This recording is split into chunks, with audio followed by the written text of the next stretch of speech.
उत्तराखंड सचिवालय देहरादून में मुख्यमंत्री पुष्कर सिंह धामी ने शासन के उच्च अधिकारियों की बैठक ली और इस दौरान उन्होंने अधिकारियों को सिलकायार टनल में फंसे श्रमिकों को हर खाद्य सामग्री उपलब्ध कराने के निर्देश दिए। मुख्यमंत्री ने रेस्क्यू अभियान की समीक्षा करते हुए गढ़वाल कमिश्नर को तकनीकी एजेंसियों को हर संभव सहयोग देने को कहा है।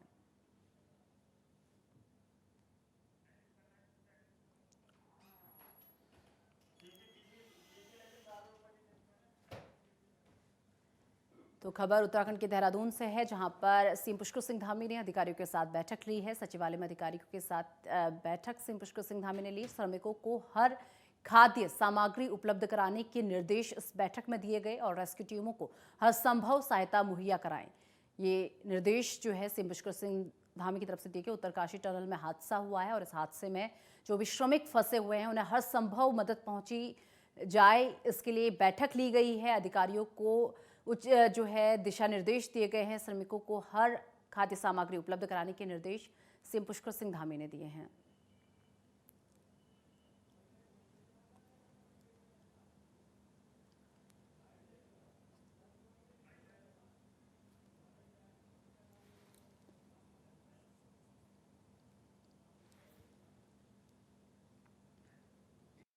भारत सरकार के NHIDCL के द्वारा ये काम किया जा रहा था और सुरंग का काम लगभग पूरा होने वाला था। 400 मीटर लगभग सुरंग बची हुई थी और इसको मॉनिटर भी वही लोग कर रहे थे। लेकिन आगे के लिए जितने भी इस प्रकार की सुरंगों का, टनल्स का, क्योंकि हमारे राज्य में बहुत अधिकांश इसकी आवश्यकता भी है और निर्माण कार्य भी हो रहे हैं, हम इन सभी की समीक्षा करेंगे और इनकी समीक्षा के साथ साथ क्योंकि पहले हम सभी शहरों की बेयरिंग कैपेसिटी का भी अध्ययन कर रहे हैं, वो भी आकलन कर रहे हैं और इसके साथ ये भी करेंगे।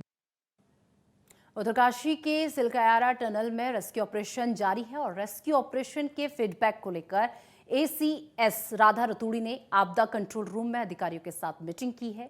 ACS राधा रतूड़ी ने बताया कि मुख्यमंत्री पुष्कर सिंह धामी लगातार रेस्क्यू ऑपरेशन पर नजर बनाए हुए हैं और रेस्क्यू ऑपरेशन के जरिए 40 मजदूरों के पास पहुंचने की कोशिश जारी है।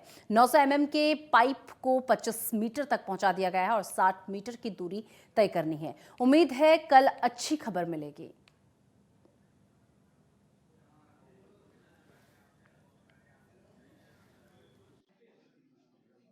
अभी जैसे कि आप लोगों को मालूम है कि जिस तरह से ये अभी चल रहा है वहाँ पे, तो बहुत व्यवस्थित, बहुत प्लान्ड वे में, ताकि जल्दबाजी इसमें ना हो कोई, क्योंकि जैसे आप लोगों को मालूम है कि वहाँ पे मलबा भी गिरने के चांसेस हो सकते हैं। तो इसलिए मशीन को, जो ऑगर मशीन है, उससे पूरी प्रॉपरली, पूरे एक सिस्टमेटिकली उसको पुश किया जा रहा है ताकि टाइमली उनको निकाला भी जा सके और साथ साथ में ऑक्सीजन, मेडिसिन, खाने की वो भी करेक्ट, उसका भी बैकअप उनको दिया जा रहा है। जहाँ तक अभी जो ग्राउंड लेवल से, जो क्योंकि हम बहुत माइक्रो लेवल पे बिल्कुल मिनट टू मिनट वहाँ पे हम लोग उसको मॉनिटर कर रहे हैं ये SEOC की तरफ से, तो अभी वहाँ पे जो 5th पाइप है, जो वो उसको पुश किया जा रहा है, तो 22 मीटर तक का तो पुश अभी तक हो चुका था और अभी उसकी कार्रवाई चल रही है। और देखिए ये टेक्निकल चीज़ें हैं, तो वहाँ पे तरह तरह की उसमें प्रॉब्लम एरियाज भी आएंगे। वहाँ पे जो टेक्नीशियंस हैं उसको वहाँ पे वो सॉर्ट आउट भी करेंगे।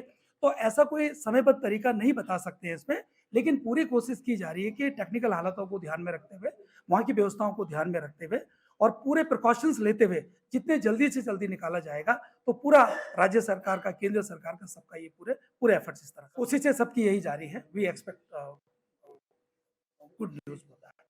उत्तरकाशी के सिलकायारा में रेस्क्यू ऑपरेशन जारी है। टनल में रेस्क्यू ऑपरेशन चल रहा है और देहरादून के आपदा कंट्रोल रूम में ACS राधा रतूड़ी की अध्यक्षता में तमाम विभागों की बैठक हो रही है। पूरा अपडेट राधा रतूड़ी यहाँ लेते हुए नजर आ रही हैं। NDRF, SDRF समेत तमाम जो विभाग हैं, चाहे स्वास्थ्य विभाग हो, फॉरेस्ट विभाग हो, सभी विभागों के साथ जो मीटिंग्स हैं राधा रतूड़ी ले रही हैं। पूरी जानकारी इस ऑपरेशन की ली जा रही है कि अभी तक टनल में कितनी खुदाई हो चुकी है, आगे किस तरीके से काम होना है और ऐसे में जब काम पूरा हो जाएगा तो स्वास्थ्य विभाग और अन्य विभागों की तरफ से वहाँ व्यवस्थाएं की क्या गई हैं, उन लोगों को निकालने के बाद कहाँ ले जाना है, कैसे रखना है, इन सभी बातों को कहीं ना कहीं लेके अध्ययन किया जा रहा है। और दूसरी तरफ तस्वीरें आपको हम दिखाना चाहेंगे कि जो वहाँ उत्तरकाशी में जो काम चल रहा है, ड्रिलिंग वहाँ की जा रही है, उनकी लाइव तस्वीरें चल रही हैं, उसको भी अध्ययन किया जा रहा है। एक एक पल की यहाँ सचिवालय से जानकारी ली जा रही है और ऐसे में आप देख सकते हैं तस्वीरों में कि लाइव जो तस्वीर चल रही है उसमें देखा जा सकता है कि जो 900 mm की जो ड्रिल के माध्यम से पाइप वहाँ डाली जा रही है, उस तस्वीरों में आपको ठीक तौर पे देखा जा सकता है कि किस तरीके से वहाँ रेस्क्यू ऑपरेशन अंदर किया जा रहा है। उस पाइप को वहाँ पहुँचाने का काम किया जा रहा है। तकरीबन 24-25 मीटर तक जो पाइप डाल दिए गए हैं और ये 60 मीटर तक पाइप डाले जाने हैं। और ऐसे में लगातार जो जानकारियां हैं वो राधा रतूड़ी की तरफ से सभी विभागों के अधिकारी, चाहे वो ITBP के हों, CRPF के हों, SDRF के हों, NDRF के हों, फॉरेस्ट के हों, हेल्थ के हों, PWB, फायर विभाग के तमाम विभाग हैं जिनकी तरफ से जो वहाँ काम किए जा रहे हैं उनकी से पूरी जानकारियाँ ली जा रही हैं। तकरीबन 40 लोगों की जो जान है वो जोखिम में है और ऐसे में सचिवालय ही से जो मॉनिटरिंग की जा रही है, मुख्यमंत्री भी पल पल की जो नज़र है यहाँ रखे हुए हैं। देहरादून से कमल सुनील के साथ ज्ञानेंद्र तिवारी, नेटवर्क टाइम। और इस खबर तमाम जानकारी के लिए हमारे सहयोगी उत्तरकाशी से महावीर राणा इस वक्त हमारे साथ जुड़ चुके हैं और वहीं देहरादून से ज्ञानेंद्र तिवारी इस वक्त हमारे साथ जुड़ चुके हैं। सीधा रुख उत्तरकाशी का करेंगे। महावीर राणा वहां से हमारे संवाददाता हमारे साथ जुड़े हुए हैं। महावीर, इस हादसे को आज छठा दिन है, क्या हालात बने हुए हैं, क्या स्थिति है, क्या कुछ अपडेट अभी तक मिल पा रहा है आपको? जी निशा, बता दो ये आज छठवां दिन 40 मजदूर अंदर फंसे हुए हैं। वो किस हाल में है अभी तक कोई पता नहीं लग पा रहा है। भले वहाँ पे प्रशासन उनसे बार बार पल पल के अपडेट ले रहा है कि आपकी स्थिति कैसी है, आप लोग कैसे हैं, स्वस्थ हैं, कोई किसी तरह की समस्या तो नहीं है। डॉक्टर भी उनसे बात कर रहे हैं और साथ में जो परिजन है उनसे भी उनसे बात करा रहे हैं ताकि जो परिजन है वो परेशान ना हो। अभी तक की जो अपडेट है, अभी तक यहाँ पे जो है 5 पाइप बिछा चुके हुए, 5 पाइप डिलीट करके अंदर डाल चुके हैं। 24 मीटर कंप्लीट हो चुका है। 24 मीटर बाद आगे की कार्रवाई चल रही है। वहाँ पे पुलिस प्रशासन मॉक ड्रिल भी कर रहा है कि अगर माना इन लोगों जैसे इन लोग सुरक्षित बाहर निकलते उनको किस तरह से हम अस्पताल तक पहुंचाएंगे और किस तरह से इनकी हेल्प करेंगे। तो एक मॉक ड्रिल का भी प्रयोग किया गया है। अभी SP द्वारा एक बयान दिया गया है कि यहाँ पे जो खाद्य सुरक्षा जो उनके लिए खाने की व्यवस्था है उसको लगातार 2-3 घंटे बाद भेज रहे हैं अंदर। और जब तक रही बात ड्रिलिंग की मशीन लगी हुई, रात को थोड़ा सा दिक्कत आई थी मगर उसके बाद अब सही हो गया और लगातार जो है अभी 5 पाइप कंटिन्यू चल रहे हैं। 4 तो बिछ चुके हैं और 5वें पे वेल्डिंग चल रही है और फिर उसके बाद अभी 4-5 पाइप और बिछेंगे। तो लगभग संभावना यह है कि रात के शायद आज रात तक के बात कंप्लीट हो पाएगी। सुबह तक अच्छी खबर मिल पाएगी कि जो 40 मजदूर है वो सुरक्षित बाहर निकाले गए हैं। जी निशा। ज्ञानेंद्र भी हमारे साथ देहरादून से लगातार बने हुए हैं। ज्ञानेंद्र, वही बात कर ली जाए, सीएम पुष्कर सिंह धामी भी लगातार जो है बैठक कर रहे हैं। अभी भी उनकी तरफ से बैठक की गई है, दिशा निर्देश उनकी तरफ से जारी किए गए हैं। एक बार बैठक को लेकर भी क्या कुछ अपडेट सामने आया है?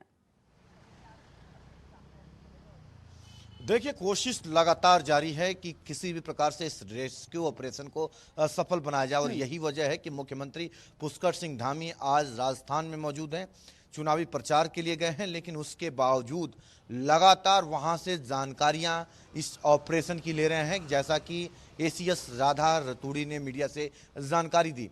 राधा रतूड़ी आज जो सचिवालय स्थित आपदा कंट्रोल रूम है वहां पहुंची थी और ऐसे में NDRF, SDRF, स्वास्थ्य विभाग समेत तमाम ऐसे विभागों के अधिकारियों के साथ मीटिंग करते हुए नजर आई और जो भी रेस्क्यू ऑपरेशन का जो फीडबैक है उसको लेती हुई नजर आई। और साफ तौर पर अगर हम देखें तो जानकारियां जो मिली हैं, ये कोशिश है कि जो 60 मीटर की दूरी है उसे आने वाले 24 घंटे के अंदर 36 घंटे के अंदर पूरा कर लिया जाए।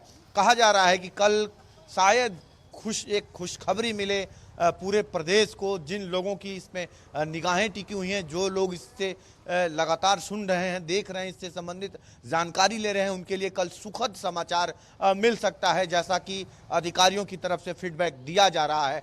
ये ऑपरेशन के जरिए कोशिश है उन 40 मजदूरों को निकालने की और ऐसे में लगातार जो ड्रिलिंग की जा रही है, 900 mm की पाइप को डाली जा रही है और तकरीबन जो जानकारियां मिली थी 25 मीटर तक की दूरी को तय कर लिया गया था और ये दूरी लगातार बढ़ती हुई नजर आ रही है। हालांकि अगर हम देखें तो कई सारी चुनौतियां जो टीम वहां ऑपरेशन में लगी हैं, कई सारी अंदर चुनौतियां भी उनके सामने आ रही हैं।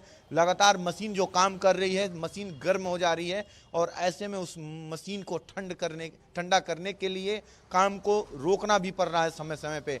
जैसा कि जो तमाम जो अधिकारी यहाँ सचिवालय के कंट्रोल रूम में बैठे हैं उनकी तरफ से जानकारियाँ दी जा रही हैं और ये कोशिश है उन लोगों तक पहुँचने की। और जो जानकारी दी जा रही है कि उनको खाद्य जो सामग्री है, चना, ड्राई फ्रूट्स, वो भेजे गए हैं। इसके अलावा लगातार उनको पानी का सप्लाई दिया जा रहा है, ऑक्सीजन दिया जा रहा है। लेकिन रह के बात यही लोगों के दिमाग में और जो लोग इस बात को लगातार वॉच कर रहे हैं, इसकी जानकारी रख रहे हैं, उनकी तरफ से यही कहा जा रहा है कि जो अंदर 40-41 लोग फंसे हैं उनके ऊपर क्या बीत रही होगी, उनकी इस समय सोच क्या होगी और उनका स्वास्थ्य कैसा होगा, इस बात पे ही चर्चा लोगों की तरफ से की जा रही है। और ऐसे में उम्मीद है, लोग दुआएं कर रहे हैं कि वो वहां सुरक्षित हों और आने वाले 24-36 घंटे के अंदर उन्हें बाहर निकाला जा सके। बहरहाल राज्य सरकार लगातार कोशिश कर रही है, लेकिन रहने के बाद कहीं ना कहीं निर्माणाधीन कंपनियों और वहां पे जो काम चल रहा है, जैसा कि कई वैज्ञानिकों ने ये तथ्य सामने लाया है कि वहां भूस्खलन हो रहा है, जमीन नीचे की तरफ धंस रही है, इसी की वजह से भूस्खलन हो रहा है। तो कई सारे बात निकल के सामने आई है जिसमें कि बड़े अध्ययन की आवश्यकता भी यहाँ महसूस की जा रही है। बहरहाल ये उम्मीद और ये कोशिश है सरकार की कि लोगों को जल्दी से जल्दी वहां से बाहर निकाला जाए और इसी का प्रयास सरकार की तरफ से लगातार जारी है। जी बिल्कुल। महावीर, वहीं बात कर ली जाए जिन 40 मजदूरों को निकालने की जद्दोजहद इस वक्त चल रही है और कहा भी जा रहा है कि कल तक कोई खुशखबरी सामने आ सकती है, परिजनों का क्या कुछ कहना है? परिजनों के हालात इस वक्त क्या बने हुए हैं, क्या कुछ कहना है परिजनों का? बिल्कुल, परिजन थोड़ा सा दुखी है, नाराज है कि इतना टाइम हो गया मगर इतनी देर क्यों हुई। इतना बड़ा प्रोजेक्ट चल रहा है, इतनी बड़ी जो सुरंग बनी है, अगर कभी ऐसी समस्या होती है तो इसके लिए पहले क्यों नहीं इंतजाम किया जाते हैं कि अगर ऐसी कोई समस्या होती है तो हमारे पास ऐसे यंत्र क्यों नहीं होते हैं कि हम इस तरह की घटना को अंजाम होने से बचा दिया जा सके। मगर शासन जो है, जो परिजन हैं उनसे बात कर रहे हैं और उनसे वो बात करवा रहे हैं कि आप जो है आप इनसे बात करें कि इनका स्वास्थ्य कैसे है। तो परिजन उनसे बात कर रहे हैं तो उससे थोड़ा परिजन शांत हो रहे हैं। भले परिजनों में काफी आक्रोश है कि काफी टाइम हो गया है और हमारे जो बंदे अंदर हैं वो किस हालत में है, कैसे हैं, तो उनको थोड़ा सा गुस्सा तो आ रहा है, मगर प्रशासन को काफी संतुलन दे रहा है और साथ में उनकी बात करवा रहा है। अंदर जब बात हो रही है तो वो सब थोड़ा सा जो परिजन है थोड़ा खुश हो रहे हैं कि सब व्यक्ति अभी स्वस्थ हैं और किसी तरह की कोई समस्या नहीं है, इसलिए वो अभी शांत है। सभी पूरा विश्वास करें भारत सरकार पे, उत्तराखंड सरकार पे और जिला प्रशासन उत्तरकाशी जो पूरी तरह से मुस्तैद है, 24 घंटे ड्यूटी लगा रखे। अगर मैं बात करूंगा वहां पे आईटीबीपी, एनडीआरएफ, एसडीआरएफ, पुलिस प्रशासन, राजस्व विभाग, स्वास्थ्य विभाग, ये लोग सारे मुस्तैद हैं, पूरी तरह से अपनी ड्यूटी निभा रहे हैं। किसी भी तरह से अगर कोई हेल्प होती है तो वो सब 24 घंटे अपनी ड्यूटी दे रहे हैं। तो इसलिए परिजन उस तरह से थोड़ा खुश भी है। जो स्थानीय लोग हैं वो तक वहां पहुंच रहे हैं कि हमारे लायक कोई सेवा है, हम अगर कुछ हेल्प कर सकते हैं तो हम भी करने के लिए तैयार हैं। मगर प्रशासन अभी किसी को अंदर जाने के तो अलाउड नहीं है क्योंकि वहां पे डिस्टर्ब हो रहा है। मगर अभी बिल्कुल वहां पे जो काम चल रहा है काफी तेज गति से चल रहा है और लगता है कि इसी शायद आज रात तक ये कार्य पूरा हो सकता है। बिल्कुल। ज्ञानेंद्र, वहीं बात कर ली जाए इस पूरे मामले में विपक्ष का क्या कुछ कहना है, क्योंकि चुटकी लेना विपक्ष भी नहीं छोड़ता। जी बिल्कुल, ये कोशिश है सरकार की इसे जल्द से जल्द पूरा किया जाए और ऐसे में जो समय निर्धारित किया गया है, हालांकि कहा जा रहा है कि ये 60 मीटर की जो दूरी है ये कोई ज़रूरी नहीं है कि 60 मीटर हो, ये दूरी और अधिक भी हो सकती है। बहरहाल 25 मीटर की जो जानकारी दी गई कि उतनी दूरी तय की गई है। ये कोशिश है कि जल्द से जल्द इस रेस्क्यू ऑपरेशन को सफल बनाया जाए और ऐसे में तमाम जो एनडीआरएफ, एसडीआरएफ समेत तमाम विभागों के बड़े जो लीडर्स वहाँ मौजूद हैं और ऐसे में उनकी तरफ से अधिकारियों की जो लीड की जा रही है इसकी जानकारी पल पल की सचिवालय के बड़े अधिकारियों तक पहुंचाई जा रही है। मुख्यमंत्री भी इस पर नज़र बना के रखे हुए हैं। तो ये कोशिश है कि उन लोगों को समय रहते निकाला जाए और इसी पे विशेष तौर पे जोर है। और देखा जाए तो जिस तरीके से पहले जो ड्रिलिंग की जा रही थी, मशीनों को चेंज किया गया, विशेषज्ञों को बुलाया गया, हर संभव कोशिश ली गई। जिन लोगों ने दूसरे टर्मिनल में काम किया था रेस्क्यू ऑपरेशनों में, उन टीमों को बुलाया गया। यानी कि सरकार की पूरी कोशिश है और कहीं ना कहीं अत्याधुनिक मशीनों को यहाँ मंगाया गया, ड्रिलिंग कराई जा रही है। तो ऐसे में उम्मीद भी है कि आज 6 दिन जिस प्रकार से हो चुके हैं और उम्मीद अभी भी लोगों का बरकरार है, लेकिन यही बात रह के सामने आ रही है कि आखिर वो लोग जो 40-41 लोग अंदर फंसे हैं उनके ऊपर क्या बीत रही होगी, वो ये 6 दिनों के वक्त को किस तरीके से 6 दिनों तक उन्होंने इस समय को बिताया होगा और बहरहाल उनको उम्मीद किस प्रकार की होगी। तो कहीं ना कहीं सरकार ये कोशिश कर रही है कि उन लोगों को बचाया जाए और ऐसे में देखा भी जा रहा है कि टनल के बाहर किस तरीके से जो परिजन हैं या फिर जो स्थानीय लोग हैं उनका जमावड़ा भी हो रहा है और ऐसे में ये कोशिश बरकरार है, लोग दुआ भी कर रहे हैं। हाँ। और कहीं ना कहीं टीमों की तरफ से काम भी किया जा रहा है। ज्ञानेंद्र, आप नजर बनाए रखिए, लगातार आपसे अपडेट्स भी लेते रहेंगे। फिलहाल बहुत बहुत धन्यवाद ज्ञानेंद्र महावीर हमारे साथ जुड़ने के लिए और तमाम जानकारी हम तक पहुंचाने के लिए।